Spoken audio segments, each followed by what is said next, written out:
Buenas noches, hermanos. Vamos a abrir nuestras Biblias en Efesios capítulo 1. Ya llevamos aquí varias semanas en este capítulo, pero es sumamente importante porque este capítulo de Efesios introductorio a toda la doctrina que el libro de los Efesios va a manifestar, de los capítulos o de los libros o de las cartas con más doctrina que se puede encontrar, ¿verdad? Lleno de toda es doctrina en la Biblia, por supuesto, toda es enseñanza, pero aquí hay una serie de doctrinas importantísimas, básicas para la fe del creyente, y no hemos todavía culminado de estudiarlo. Entonces estamos en el capítulo 1 y vamos a ver ahora lo que es el misterio escondido de su voluntad. El misterio escondido de su voluntad.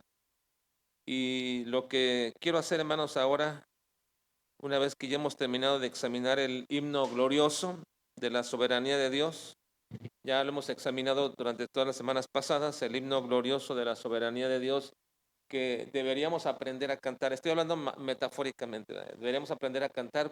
A lo que me refiero es que lo aprendamos, que lo sepamos, que lo gocemos, ¿verdad? Porque ese himno glorioso tiene que ver con nosotros, con nuestro pasado, nuestro presente y nuestro futuro como hijos de Dios, ¿verdad? Ese himno glorioso nos llena, debe llenarnos, debe ser un himno que entonemos siempre, ¿verdad? Siempre con el gozo y con la alegría de sabernos ser hijos de Dios y también receptores de la gracia de Dios. Bueno, lo que voy a hacer ahora, hermanos, ya habiendo terminado este himno glorioso, me voy a enfocar en tres frases grandiosas que nos van a llevar a eslabonar o a concatenar las doctrinas más abundantes, la doctrina más abundante que existe en el Antiguo Testamento y en el Nuevo Testamento.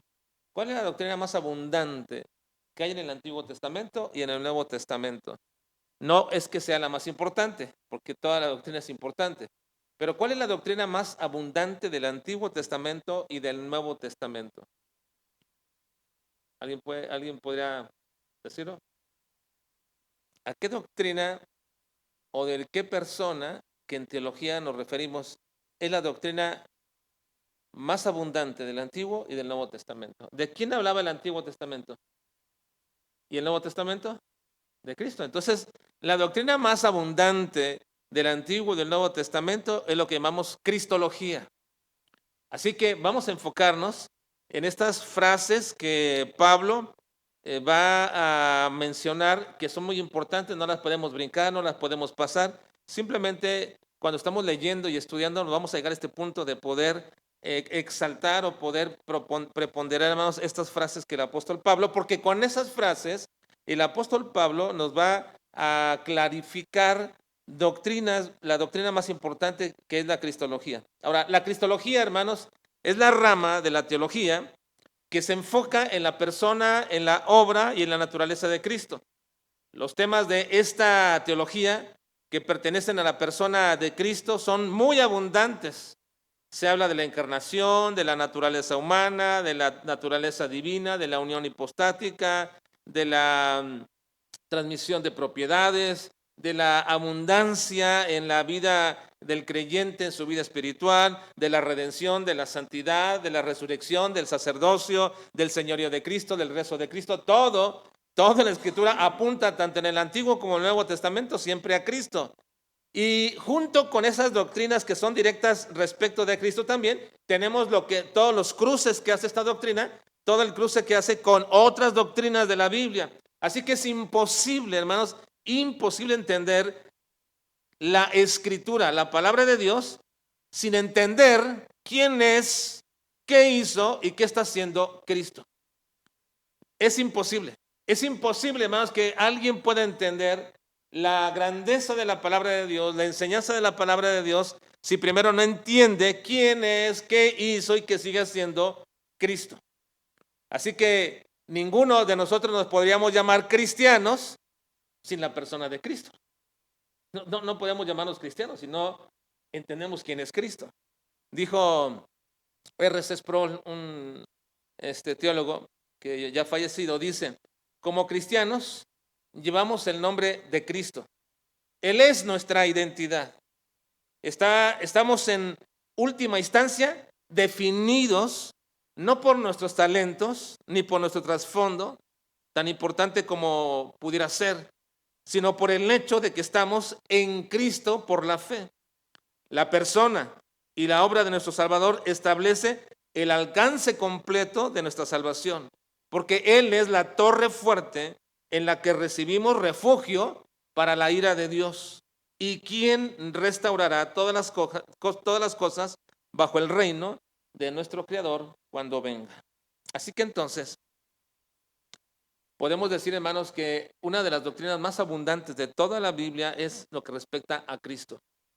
Así que voy a tratar, hermanos, de explicar con ello y también a tratar de ayudarnos un poco a entender la importancia de la persona de Cristo con 3 frases que Pablo usa en este capítulo, y con esas 3 frases vamos a cerrar nuestro estudio del capítulo 1. Pero estas 3 frases las vamos a ver por separado, una cada jueves. Hoy vamos a ver solamente una nada más. Y esta frase está en los versículos 9 y 10. Vamos a leerlos, por favor. La primera frase, que nos va a ayudar un poquito a entender la importancia de la persona de Cristo, está en los versículos 9 y 10. Leamos. Dice: conocer el misterio de su voluntad, según su beneplácito, el cual se había propuesto en sí mismo de reunir todas las cosas en Cristo, en la dispensación del cumplimiento de los tiempos, así las que están en los cielos como las que están en la tierra. Así que la frase de hoy va a ser precisamente el misterio de su voluntad. Dice, dándonos a conocer todo lo que venía enseñando Pablo en este capítulo previo, en la introducción, todo lo que tenía que decir, dice, ese es el propósito, darnos a conocer el misterio de su voluntad. Ahora, ya hemos pasado por los versículos que le han dado sentido a la introducción de Pablo.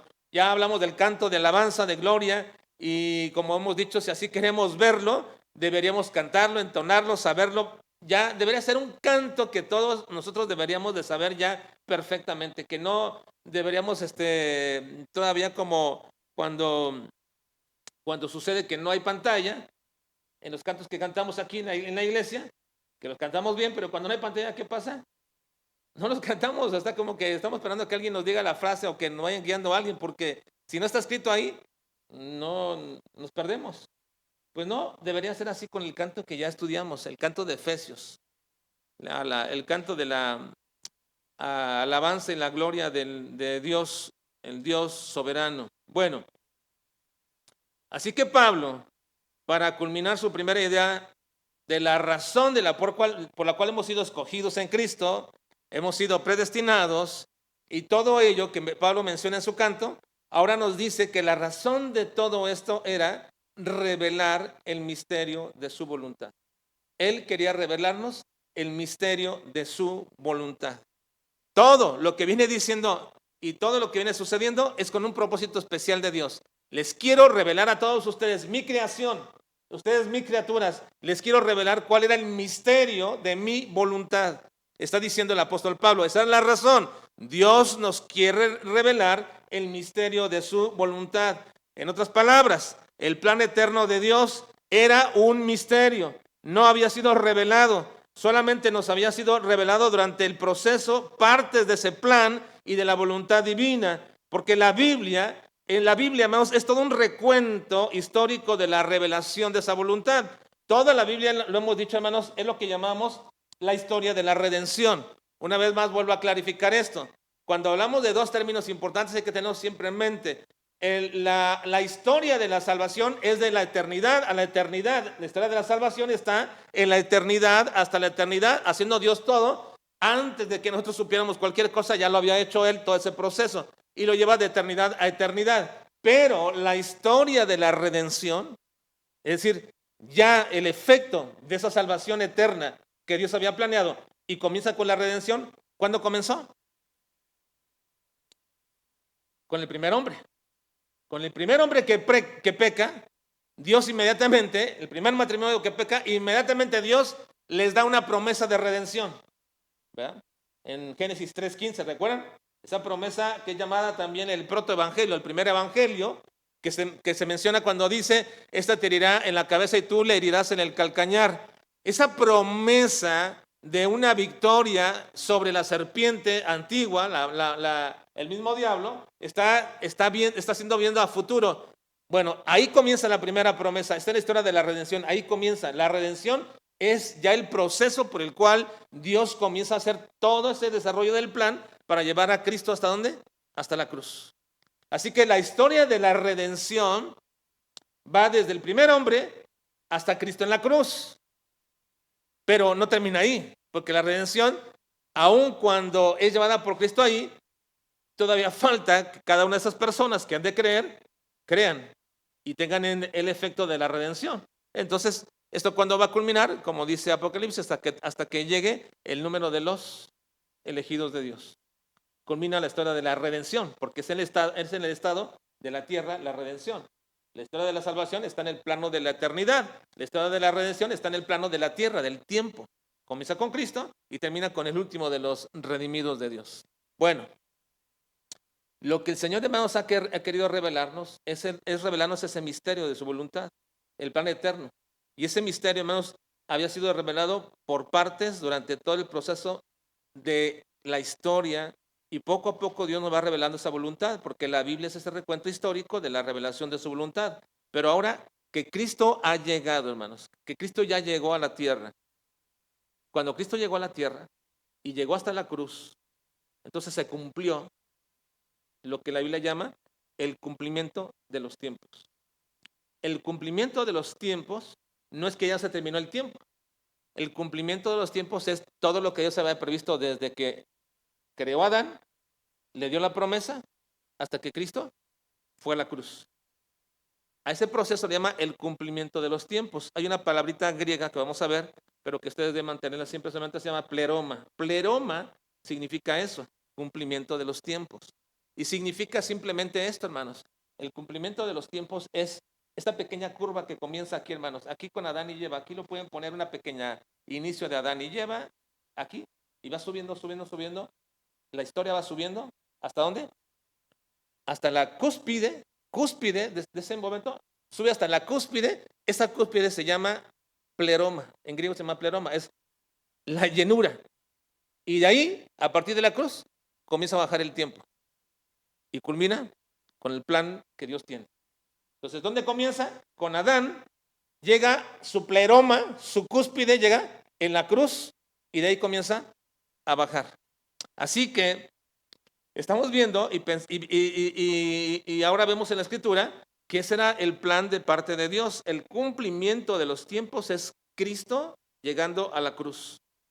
No es que todo ya se cumplió, sino que ahora todo comienza en su cumplimiento y la finalización de cada etapa es un momento que Dios va marcando cada vez en este proceso de la historia. Ahora, solamente voy a redondear la idea general de los versículos y luego voy a explicar alguna parte de cada una de esta parte de los versículos. Entonces Pablo nos dice que la voluntad escondida de Dios ahora ya se puede ver claramente porque ese era su plan, que solamente se entienda, solamente la podemos entender a la luz de Cristo. El plan de Dios no se puede entender, los judíos no lo podían entender, los profetas no lo podían entender, nadie lo podía entender si no era a la luz de Cristo. Por eso es que aquellos antiguos testamentarios que si alcanzaban a ver las promesas de Cristo en el futuro, entendían mejor el plan de Dios.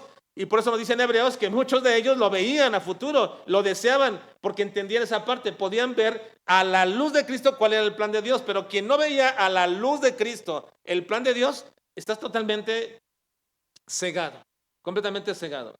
Por eso muchos judíos pensaban que su Mesías era un Mesías que les iba a traer a ellos nuevamente como nación, el ser la nación hegemónica, es decir, la mayor de las naciones. Y ellos veían el plan de Dios en función de ellos y no en función de Cristo, en función de ellos, como si Cristo solamente fuera nada más una articulación necesaria para que ellos fueran la nación más importante. Y ahí están perdidos.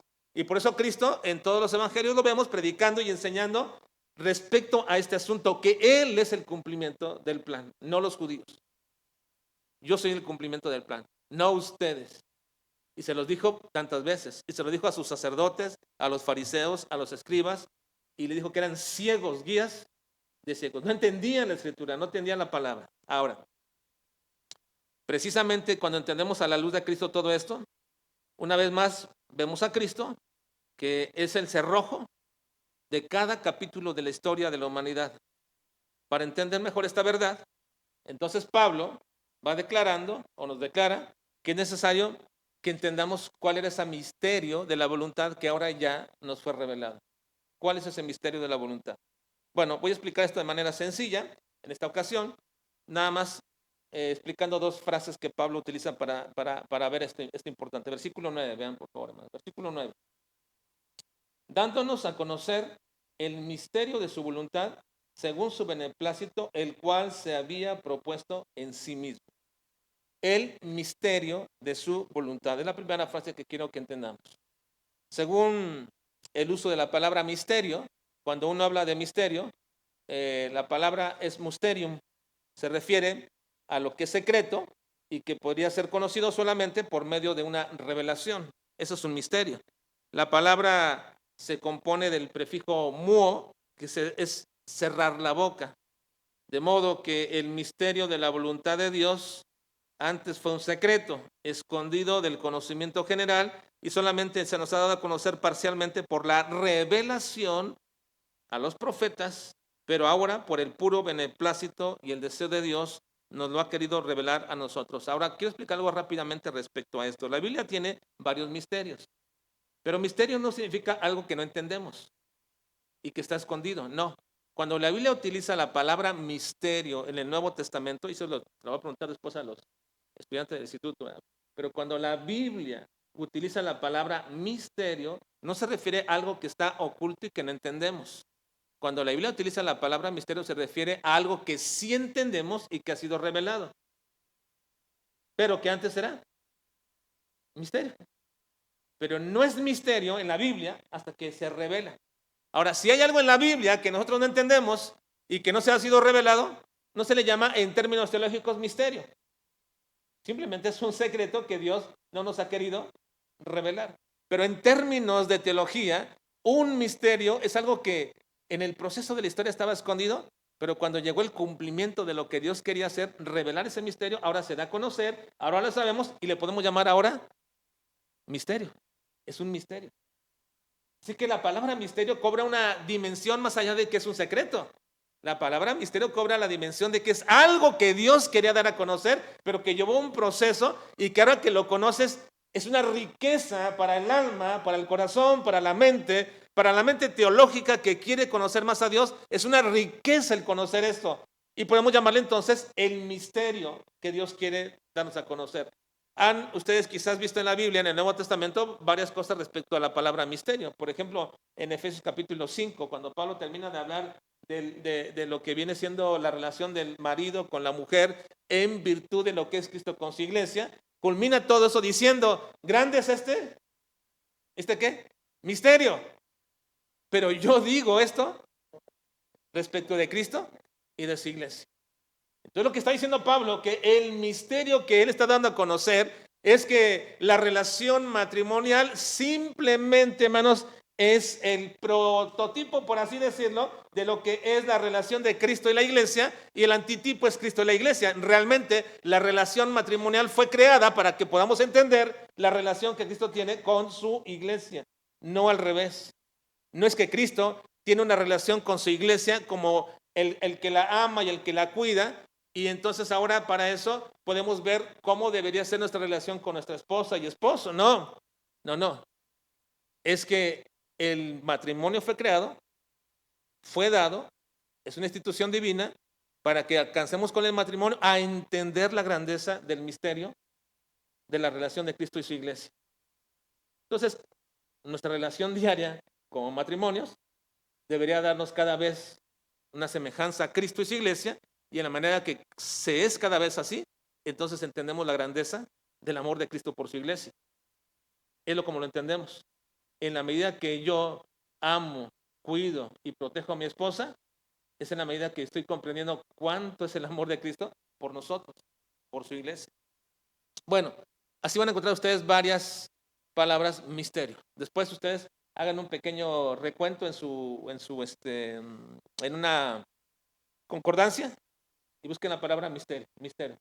Misterio no significa algo que no puedes entender y algo que no puedes saber, sino que ya fue revelado. Y como fue revelado se le llama misterio. Bueno, así que entonces está escondido este conocimiento general, pero Dios nos ha dado a conocer parcialmente por revelación que le dio a los profetas y después ahora con el beneplácito y el deseo de Dios nos lo ha querido revelar a nosotros en este tiempo. Imagínense la idea de Pablo al decir esto. Es como cuando usted sabe algo tan importante, trascendente y delicado, pero no se lo puede decir a todas las personas. ¿Por qué? Porque no a todas las personas les tiene el mismo grado de confianza o no cree que todas puedan entender bien lo que usted quiere decirles. Así que entonces, ¿a quién buscamos? Cuando tenemos algo tan especial que queremos compartir, que es delicado, que es importante para nosotros, ¿a quién buscamos? Bueno, si fuese un chisme, buscaríamos a los más chismosos que conocemos, ¿no? Si fuera un chisme. Pero no es un chisme, es un misterio, es un secreto que está siendo revelado. Así que entonces, ¿a quién lo queremos compartir? Pablo dice, dándonos, ¿a qué? A conocer. ¿A quién se lo quiere compartir Pablo? ¿A quién, hermanos? ¿A quiénes? Otra vez, hermanos, dándonos a conocer el misterio. ¿A quién se lo quiere compartir Pablo? Ahí está, hermanos, a nosotros. ¿Verdad? Ahí hay un pronombre plural. ¿Verdad? Dándonos. Entonces, a nosotros. ¿Para quién el apóstol Pablo quiere darle a conocer esto? A nosotros. ¿Por qué? Porque nos compete, hermanos, porque nos incluye, porque somos parte de ese misterio, porque es parte que nos va a afectar ese misterio. Miren, Romanos capítulo 11, versículo 25 dice el apóstol Pablo, porque no quiero, hermanos, vamos a leer todos, dice, porque no quiero, hermanos, que ignoréis este misterio.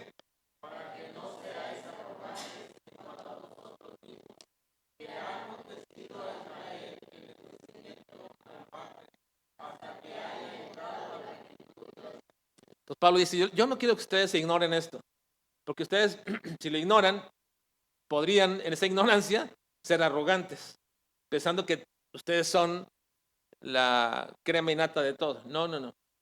Le aconteció a Israel un endurecimiento en parte para que ustedes puedan entrar en ese plan, porque era un plan de parte de Dios. No es un plan B, no es una acción que Dios está en ese momento contingentemente inventándose, no. Es un plan A. Entonces no ignoren este misterio. A ustedes les compete, dice el apóstol Pablo. Romanos 16, 25 dice, y al que, leamos, y al que puede confirmaros según mi evangelio y la predicación de Jesucristo, según la revelación del misterio que se ha mantenido oculto desde tiempos eternos. Él puede confirmarnos, dice, en la predicación que yo les doy, en el evangelio que les estoy predicando, nos está revelando el Señor ese misterio que estaba oculto desde tiempos eternos. Colosenses 1:27 dice, a quienes Dios quiso dar a conocer las riquezas de la gloria de este misterio entre los gentiles, que es Cristo en vosotros, la esperanza de gloria. Este misterio revelado en Cristo en nosotros. Y Colosenses 2:2 dice, para que sean consolados sus corazones, unidos en amor, hasta alcanzar todas las riquezas del pleno entendimiento, a fin de conocer el misterio de Dios, el Padre y de Cristo. Bueno, así que nos compete el misterio, sí nos compete, y es importante que sepamos qué es ese misterio. Es importante que sepamos qué es ese misterio porque nos compete a nosotros. Ahora, ¿cuál es ese misterio? ¿Cuál es ese misterio, hermanos? Si nos compete y es importante y es algo que nos quiere revelar el Señor, ¿estaría interesado usted en saber cuál es ese misterio o no? ¿Sí, hermanos? Sí, deberíamos estar interesados en saber cuál es ese misterio. Pero no deberíamos ser, hermanos, así tan vagos en ese punto, ¿verdad? Me refiero de pronto así, no me interesa tanto. Es como cuando te traen un regalo a tu casa por tu cumpleaños y lo único lo que agarras, lo pones a un lado, como que no te interesa. Cuando ustedes traen un regalo, ¿quieren abrirlo o no lo quieren abrir? ¿Quieren saber lo que hay adentro o no? Bueno, pues me parece que de pronto cuando decimos, hermano, ¿a usted le interesa saber cuál es el misterio del Señor? ¿Qué es lo que la riqueza de la gloria de Dios, qué es lo que la riqueza de su palabra le ha dado a usted para ese misterio?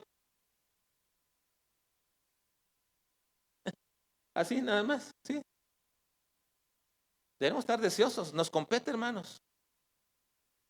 Pero no es tan importante para aquel que no tiene ese deseo y ni sabe por qué tan importante sería para él. Ahora, ¿cuál es ese misterio? Pablo nos lo dice en el capítulo 3, versículo 1 al 9. Vamos por favor al capítulo 3 de Efesios 3, 1 al 9.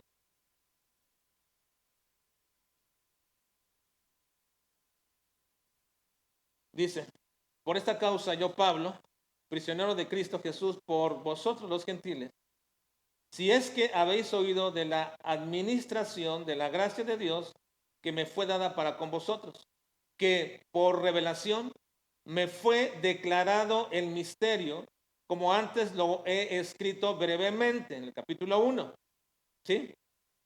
Como antes lo he escrito brevemente, leyendo lo cual podéis entender cuál sea mi conocimiento en el misterio de Cristo. Misterio que en otras generaciones no se dio a conocer a los hijos de los hombres, como ahora es revelado a sus santos apóstoles y profetas por el Espíritu. ¿Y cuál es ese misterio? Versículo 6. Leamos. Que los gentiles son coherederos y miembros del mismo cuerpo y copartícipes de las promesas en Cristo Jesús por medio del Evangelio, del cual yo fui hecho ministro por el don de la gracia de Dios que me ha sido dado según la operación de su poder. A mí, que soy menos que el más pequeño de todos los santos, me fue dada esta gracia de anunciar entre los gentiles el Evangelio de las inescrutables riquezas de Cristo y de aclarar a todos cuál sea la dispensación del misterio escondido desde los siglos en Dios que creó todas las cosas. ¿Cuál es ese misterio?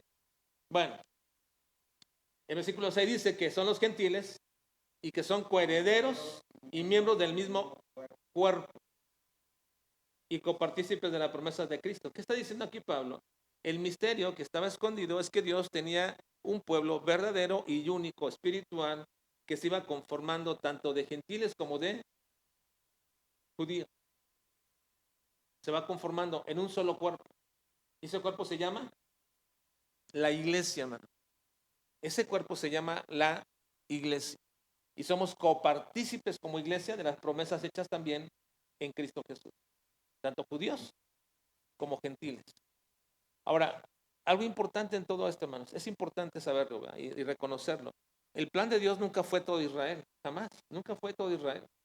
El plan de Dios siempre fue un remanente del pueblo de Israel. Y Dios fue poco a poco sacando y quitando hasta llegar a un solo remanente con el pueblo de Israel. Pero lo mismo sucede también con los gentiles. El plan de Dios tampoco nunca ha sido todos los gentiles, sino un remanente que también va quedando poco a poco. Y entre esos remanentes se une en un solo cuerpo que es la iglesia. Así que, hermanos, este es el misterio. El misterio. El plan de Dios era llevarnos todos en conjunto hasta tener un solo cuerpo que se llama la iglesia. Es el misterio revelado ahora. Ese es el misterio, formar parte de una iglesia. Ahora, les digo, ¿qué tan importante y nos completa esto, hermanos?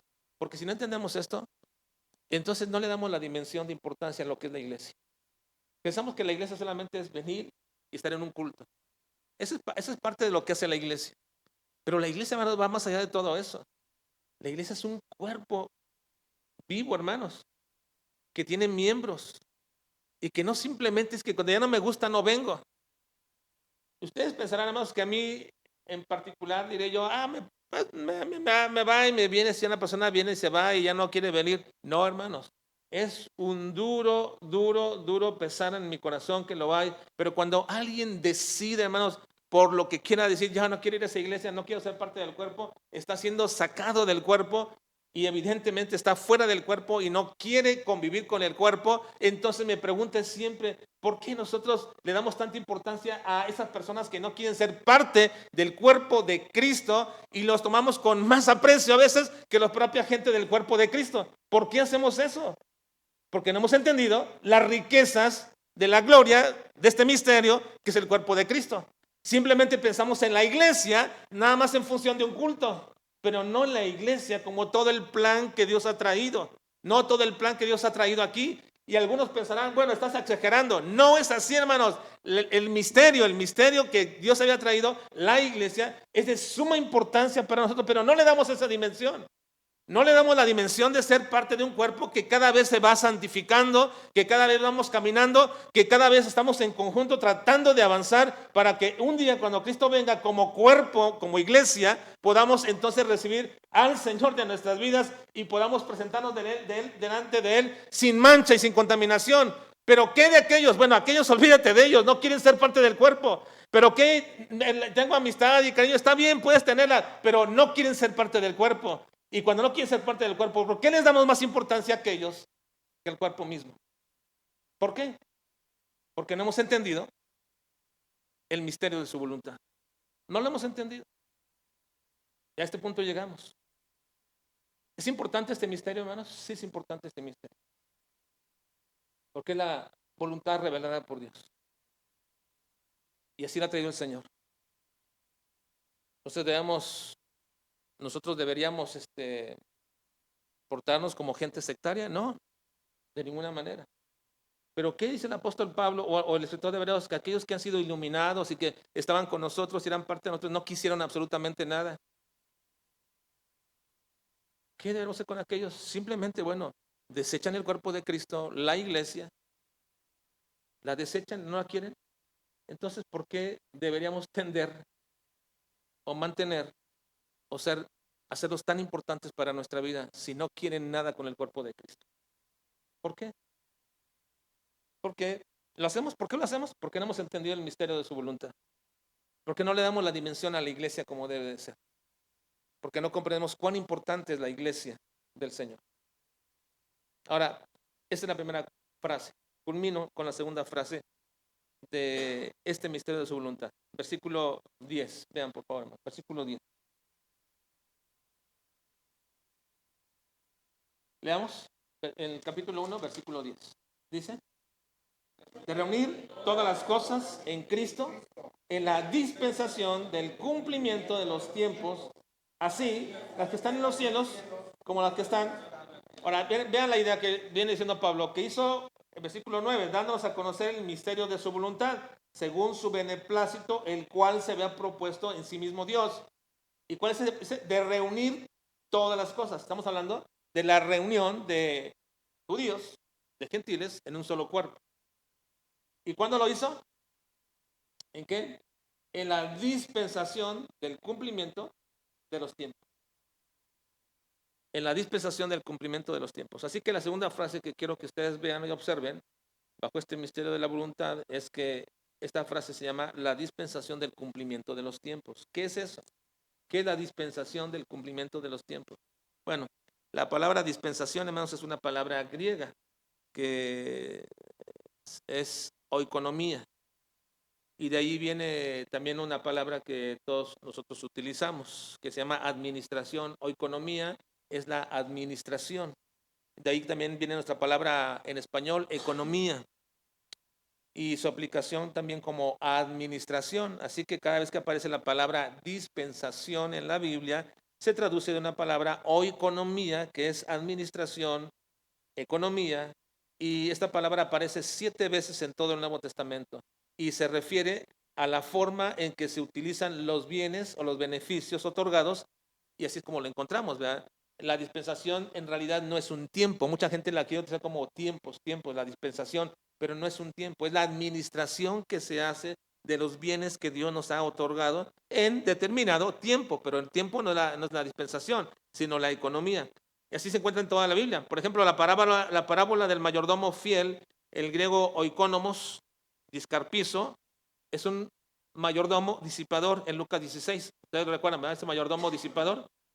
que después tuvo que arreglar cuentas con su jefe. Bueno, ahí viene la palabra oikónomo, que es un administrador. Y era un administrador disipador. Malgastó los bienes de su señor. En Lucas 16, Pablo dice que el que no quiere ser hallado cumpliendo la administración lo hace de mala voluntad.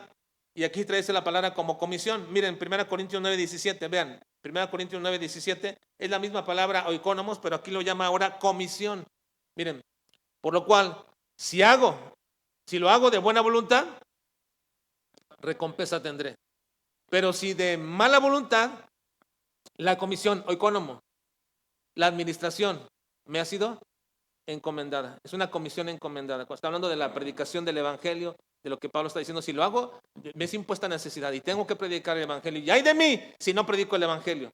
Y si lo hago de buena voluntad, de buen deseo, porque estoy convencido de ello, recompensa tendré. Pero si lo hago de mala voluntad, aún así, la comisión, la administración, la economía, la dispensación me ha sido encomendada.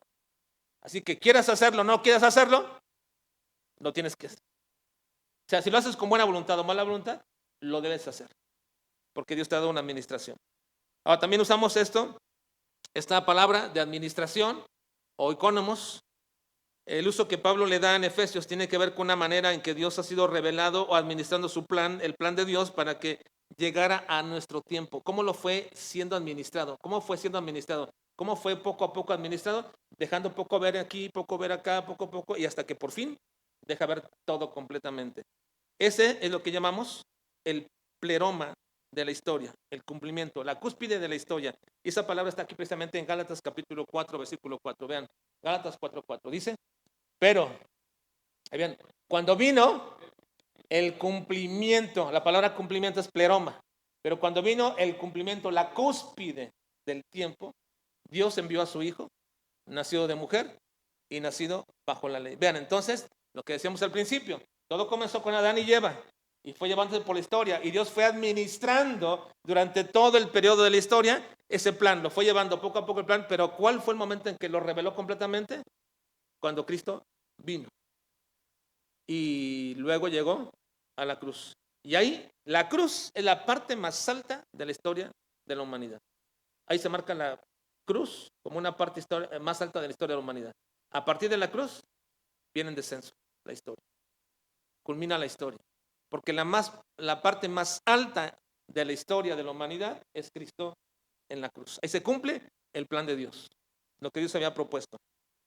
Así que entonces, la cúspide de la historia es la venida de Cristo. Ninguna parte de la historia se puede entender entonces sin la persona de Cristo. Si Cristo es la parte más alta de la historia, entonces ninguna parte de la historia se puede entender dentro de lo que se llama la filosofía de la historia. Para aquellos que son historiadores, tienen varias filosofías de la historia, varias maneras de ver la historia. Los griegos decían que la historia era algo cíclico, que se iba repitiendo una y otra vez y otra vez. Y de hecho hasta lo usamos como cierto dicho nosotros, diciendo que repetimos la historia y que aquel que no entiende su historia está destinado a repetirla, porque viene ese concepto de los griegos diciendo que la historia es cíclica, se repite una y otra vez, las mismas cosas, pero no es así, no es así. La filosofía bíblica de la historia es que tiene un comienzo y es lineal. ¿A dónde apunta? A Cristo. Y a partir de Cristo termina. No hay ciclos. Puede haber ciclos pecaminosos, cosas, pero no hay ciclos en la historia. Es lineal la historia. Llega hasta Cristo y termina. Así que entonces la persona de Cristo es la razón de la historia. Sin Cristo no hay entendimiento de la historia, porque ese es el propósito de la historia. El Dios eterno crea el tiempo a fin de darse a conocer y revelarse a sí mismo en la persona de Cristo para ser glorificado. Hace muchos años, al inicio de mi ministerio, cuando estaba tratando de entender mejor este asunto, y lo estaba tratando de, como lo llamo aquí, concatenar, que es eslabonar cada cosa. Y se va construyendo la teología, se va construyendo la doctrina. Y cuando iba llevando todo esto, que todavía no entendía muy bien, llegué a un versículo que me hizo llenar de gozo cuando lo entendí. Y que era la cúspide de esta idea, precisamente. Véanlo por favor. Hebreos capítulo 11, versículos 13 y 36 al 40. Vean, noten esto. Hebreos 11. No pierdan de vista, hermano, lo siguiente. Todo comienza la historia aquí. ¿Y dónde es la cúspide? Cristo en la cruz. Esta es la cúspide de la historia de Dios. Y en ese proceso Dios ha ido administrando, oikonomos, en la dispensación del tiempo, ha venido administrando hasta llegar a la cruz para manifestarnos cuál era su propósito. Ahora vean este texto. Hebreos 11:13 dice, conforme a la fe murieron todos estos sin haber recibido lo prometido. La palabra estos o estos, ¿a quién se refiere estos? Bueno, ustedes lean Hebreos 11, se refiere a todos aquellos que actuaron por fe, ¿verdad? Por fe. Viene mencionando una serie de nombres, por fe, hicieron esto, por fe. Luego dice, en un pequeño paréntesis que hace, dice, conforme a la fe murieron todos estos sin haber recibido lo prometido, sino mirándolo de lejos y creyéndolo y saludándolo y confesando que eran extranjeros y peregrinos sobre la tierra. Luego sigue otra vez, otro listado más de hombres de fe, hombres que pusieron su fe en el Señor, y luego vuelve a hacer otro paréntesis para culminar esta idea, 36 al 40, vean. Otros experimentaron vituperios y azotes, y a más de estos, prisiones y cárceles. Fueron apedreados, aserrados, puestos a prueba, muertos a filo de espada, anduvieron de acá. Ahora un momento antes de brincar. ¿Por qué les pasó esto, hermanos, a todos ellos? Por la fe que profesaban. Por la fe que profesaban, pasó todo esto. Todo esto les pasó. Ahora sigamos. Versículo 30 y 37, 38. Y de cabras, pobres, angustiados, maltratados, de los cuales el mundo no era digno, errando por los desiertos, por los montes, por las cuevas y por las cavernas de la tierra. Y ahora, vean esto, es importante, esto es muy importante. Y todos estos, aunque alcanzaron buen testimonio mediante la fe, no recibieron lo prometido. Todos aquellos, nadie recibió lo prometido, nadie, ninguno de ellos. Dios les prometió. ¿Qué les prometió? Pues desde Génesis 3:15, uno que vendría y le daría el golpe a la serpiente, y no lo recibieron en su tiempo, no lo recibieron. Lo viene aquí. ¿La razón cuál es? Proveyendo Dios alguna cosa mejor para nosotros, para que no fuesen ellos perfeccionados aparte de nosotros. Ahora, vean, esta es la razón, hermano, de todo esto. No recibió ninguno de ellos lo prometido. Todos los antiguos testamentarios, ninguno lo recibió, porque el plan de Dios no era en ese tiempo hacerlo. ¿Cuándo era hacerlo? El plorema. Acá era. No fue en el tiempo de Abel, no fue en el tiempo de Noé, no fue en el tiempo de Moisés, no fue en el tiempo de David, no fue en el tiempo de Elías, no fue en ninguno de esos. Dios tenía un plan y un tiempo determinado. Su plorema, ¿dónde era? En la cúspide. Así que dice, Dios proveyó alguna cosa mejor para nosotros, para que no fuesen ellos perfeccionados. La palabra aquí perfeccionado no significa ser perfectos sin pecado. La palabra perfeccionado es ser completos. Que ellos no fueran completos aparte de nosotros. Es decir, el plan no era dárselos a ellos. ¿Era dárselos a quién? A nosotros. ¿Quiénes? La iglesia. La iglesia. La iglesia recibió la bendición de tener en su tiempo y en su momento el cumplimiento de la revelación del misterio de su voluntad, que es Cristo en nosotros, un cuerpo que es la iglesia. Hermanos, somos privilegiados, que Dios desde la eternidad planeó todo esto para que fuera la iglesia la que reciba ese misterio. No antes, nosotros. Y eso es lo que refiere cuando dice el versículo 10, de reunir todas las cosas en Cristo. Así que una vez llegada a la cúspide de la historia y de los propósitos de Dios, ahora se va cerrando cada parte de esa historia en Cristo. Y se cumplen así cientos de profecías y se cumplirán todas las demás que van a cerrar la historia de la humanidad. Esperamos entonces una de ellas, la última que esperamos, ¿cuál es? Su venida, para que termine este capítulo de la historia de la iglesia. Con la venida de Cristo termina la historia de la iglesia, porque se lleva a su iglesia. En ese amor, todo el plan era la iglesia. Todo el plan éramos nosotros, hermanos. Qué privilegio. Ese es el misterio de su voluntad. Por eso, hermanos, ¿qué importancia tiene la iglesia? No es este templo, no son los cultos en sí mismos. Es lo que Dios hizo, la reunión de los creyentes redimidos por el Señor. Y eso es lo importante que debemos de darle manos a nuestra iglesia. Cada iglesia en su lugar, pero esta es nuestra iglesia. Así que debemos darles importancia. Porque con eso, Cristo nos reveló, o Dios nos reveló el misterio de su voluntad. De la eternidad, donde comenzó, hasta llegar en la historia con la redención del hombre en el problema de los tiempos con Cristo en la cruz. Es una bendición entonces ser parte de la iglesia del Señor, hermano. Y valoremos y amemos nuestra iglesia. Vamos a orar.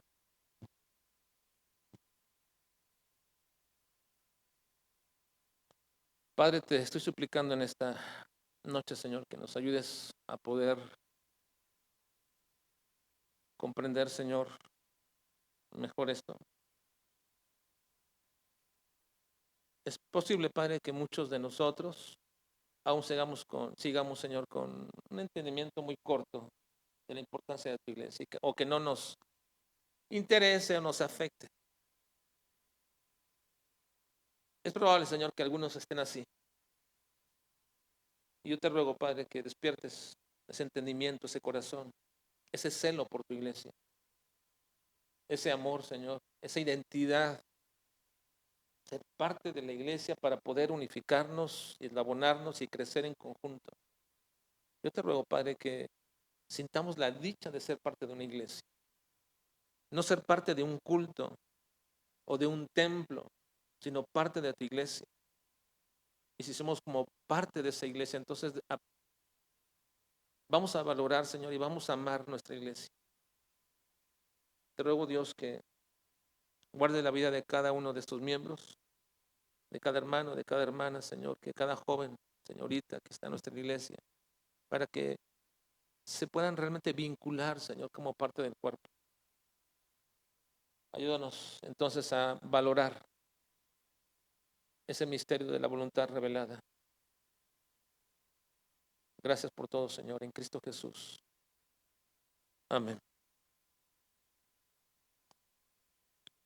Vamos a culminar, hermanos, esta noche con los